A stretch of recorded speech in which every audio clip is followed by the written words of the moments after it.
Alright, Lancer, so in less than 48 hours time, we are going to be getting part 2 of the 10th anniversary, a new Volstar Ditch Uryu, Mimihage Jushiro, and also a Bankai Renji is about to arrive in Brazos. But with that, Part 1 is also available right now. It's been available for a week, and like we always do, let's discuss what banner is better. In case you have been saving your orbs to wait and see what Part 2 is going to be, what banner is going to offer you the most value, and maybe what banner is worth spending more orbs on. In a perfect world though, if possible, likely most people are doing this to be fair, you want to summon on both. Ideally, if you can, try and get all anniversary characters here. The two more important ones are definitely the 10th anniversary characters, Ichigo, and also Rukia. But then again, this year is kind of different to past years. I'll explain what I mean by that in a minute, but you know, even part 2 Annie characters are really good and in ways rival the 10th anniversary unit, which is kind of crazy to think about. But I mean, after all, they are part of the same celebration. So if you can, try and get all 5, because the main thing that we do see here with these anniversary characters is that all 5 of them are in different attributes and none of them share the same killer. And that's designed in a way so you do want to get all 5. Why would you want to get a new technique character in part 2 if part 1 featured a technique character? Likewise, why would you want a new human killer in part 2 if part 1 introduced a new human killer? Each and every character is going to offer value. They're also going to offer enjoyable gameplay, especially if you like the character. And even in the case for Uryu, while he might have the least use, if you play Brave Battles, you are going to be using him daily. So in some ways, you might actually see Uryu more than the other characters. Now, interestingly enough this year, what is different regarding this anniversary is that it's kind of been flipped around. Normally, the way anniversaries did work, if we use last year as an example, part 1 of the anniversary always featured the better characters. Again, using last year as an example, Kenpachi and Grammy were significantly better than Toshiro, Sajin, and also Soifon. Even now, a whole year later, it only took until now, the 10th anniversary and the pre-anniversary units, to really get characters that rival Kenpachi and also Grammy. That's a good thing. You want the anniversary characters, the main ones at least, to have stay in power. But part 2 usually doesn't introduce like super broken characters like part 1 does. They kind of kickstart the new meta, and then part 2 kind of, you know, pushes it a tiny bit. Not as good as part 1, but better than the standard end of month unit. And that's kind of what Toshiro and Soifon were in particular. They're really good units. But as we are now a year later, you know, Toshiro and Soifon have probably been knocked out of top 10 best characters. They're still good for their own niche. Whereas Kenpachi and Grammy are, like, again, still standout units, right? So part 1 always had the better characters, but likewise, because they were premium units, they featured worse value fillers. The banner itself was really just the 2 new anniversary characters. You don't always get the opportunity to pull for the previous anniversary characters, 8th anniversary Ichigo and White. By this point, they kind of had fallen off a tad bit, but what you're seeing here is really just recent premium units and seasonal units that you might have skipped out on leading up to the anniversary. The benefit with part 2, especially if it is 1000 Year Blood War, is that it can feature good 1000 Year Blood War fillers. To be fair, 9th anniversary isn't really the best example, because by this point in time, there wasn't that many new 1000 Year Blood War anime banners. They'd only been a thing for a year. So you are seeing kind of old fillers, but you do see last year's part 2 8th anniversary featured. But going into this year, the 10th anniversary, the big difference that we saw here was that part 1 surprisingly did not feature premium and seasonal characters. Ultimately, it's because we haven't received many of those, to be fair, but for the first time, they did feature Blood War units. So not only were you getting a really good value with Ichigo and Rukia, the past anniversary characters, Grammy, Kenpachi, and Mugetsu, the first time those 3 have been featured together in the same banner, that alone was enough to summon on this banner in my opinion. But then you also had limited Blood War units. And because at this point, 1000 Year Blood War anime characters have been a thing for 2 years, there's so many banners that can rerun that don't rerun anymore, and they just get quickly pushed into the filler pool. So we have recent characters like Master Masculine, Tanjiro, and also Shinji, and they released after the anniversary, 9th anniversary. And then of course we also saw part 2 of the 9th anniversary featured here too, Sajin and also Soifon. The oldest characters in this banner was Yatsuru and also Chad, and Yatsuru is still one of the best aging units of all time, while Chad is really the only one that has fallen off. So this banner right here, part 1, an exceptional banner, probably to date our best anniversary banner ever. Like, the amount of value you have in part 1 is really good, and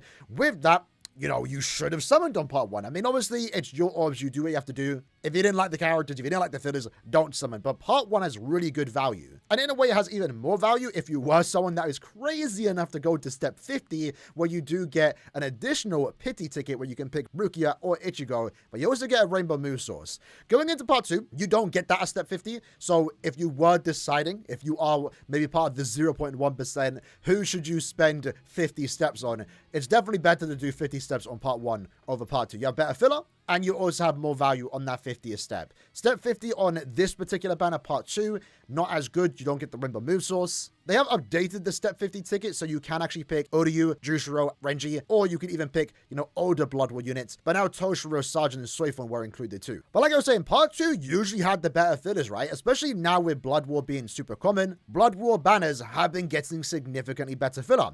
So to go into part 2 right now, the filler pool is definitely not as good as it could have been. So we're kind of breaking the trend of part 2 having better fillers and part 1 having the better characters, because this year part 1 in a way has better characters, but at the same time, part 2 Jushiro, Renji, and Uryu are really, really close, and again, in their own ways better. I mean, if you saw a recent video regarding part 2, Renji in ways can out-damage Ichigo, which is kind of crazy. I mean, most of it's overkill damage, it doesn't matter that much, but it is still kind of crazy, the capabilities that these new SP units do have in part 2. So when it comes to part 2's fillers, there's definitely more older units here. Again, realistically, in part 1, the only bad character is Chad. Everyone else is still good. When it comes to part 2, Robert's good, Owetsu's good, Toshiro's good. It's the first time Toshiro is featured as a filler, likewise with Robert. The other fillers, though, not the greatest. So you have Orihime. She's the Brave Battle character. She was the best Brave Battle unit. And you know what? Maybe worth discussing about.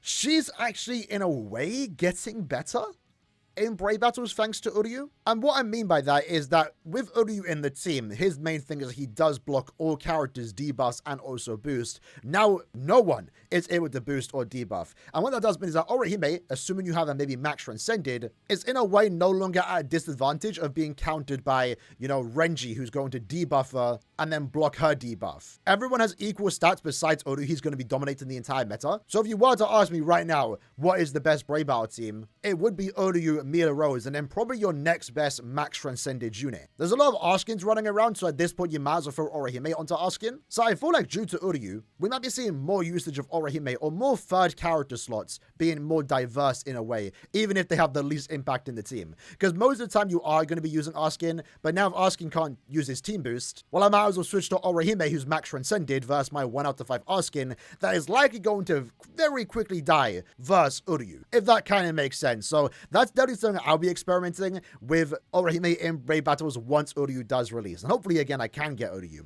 Ichigo's damage output is not the greatest anymore.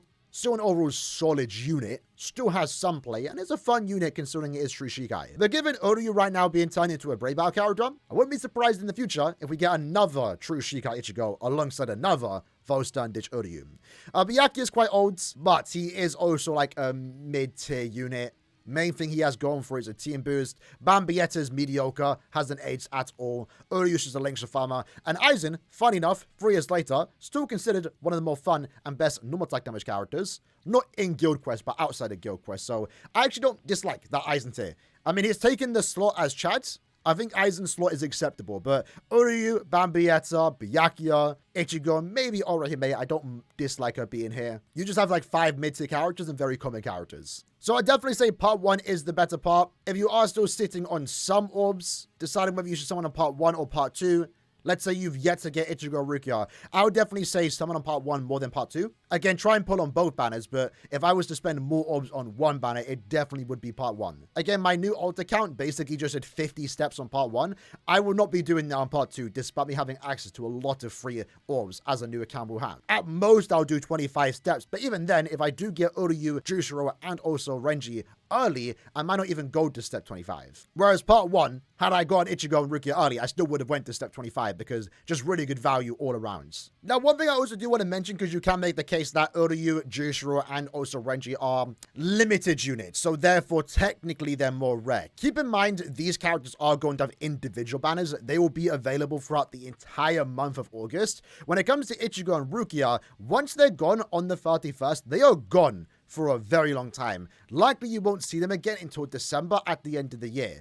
But also worth mentioning too, right? The special thing about Ichigo and Rukia, from the looks of it, they are going to be bonuses all year round, all the way till the end of the year. That's in attribute tree grounds, that's in point events, that's in epic raids. They have a lot of insane value outside of being really good units. So I really do think if you are missing Ichigo or Rukia, you really do want to try and get both, in all honesty. Especially right now for the next 6 months to get even more value from these units. Because if you want max bonuses for the entire rest of the year, Ichigo and Rukia has you covered. That will give you +6. At least that's the hope. They were announced to be bonuses all year round. And by the time you get the next chance to pull for Ichigo and Rukia, it likely won't be in a good step-up format, probably a 7-step format like what we got in with this banner. And it will also be right before an end of year banner where you're likely more inclined to spend orbs on that. But also, you would get the units right at the end where they're going to stop becoming +3 bonuses. If that is the case, like it's stated in the news. Like I said, with Renji, Jushiro, and also Uryu, you're going to have the entire month to summon for them.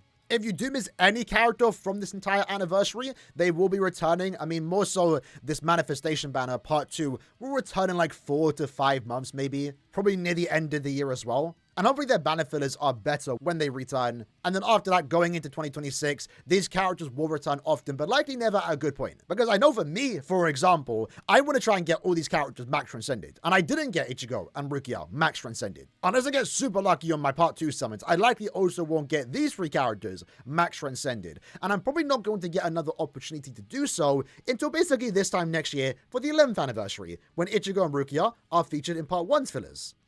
Likewise with Uryu, Jushiro, and Renji are featured in part 2's fillers, because I don't really ever pull on these characters' reruns, I'd rather summon for newer characters. But yeah, surprisingly, part 1 has significantly more value this year. Better filler pool, better characters overall. Part 2, though, is still insanely strong, still worth pulling for. You have a good set of units here. 6 really good units, in my opinion. Like I said, I recommend pulling on both. You do want to try and get all units if possible. But if you're yet to get Ichigo and Rukia, I would probably recommend still summoning on part 1. Keep summoning on part 1 until you get them, because they're going to have insane value for the rest of the year. And while yes, they're premium, it's not likely you're going to get them from summon tickets unless you're actively farming summon tickets in the point event. And of course, you still have to get lucky. And the later you get the 10th anniversary units, the less value they're going to have, at least when based on bonuses throughout the year 2025. Of course, if you want to pull them in 2026, they're still going to be amazing units. I highly doubt Power Creep is going to power creep the 10th anniversary units, so you have no worry of these characters ever falling off. But from a bonus point event point of view, you know, they can have value all year round. But yeah, in the comments below, let me know what you lads think about part 1 and part 2. What do you think is better? I assume most people would prefer part 1. Let me know, though, if you skipped part 1 for part 2. I know there's a lot of diehard Renji fans and Uryu fans and Jushiro fans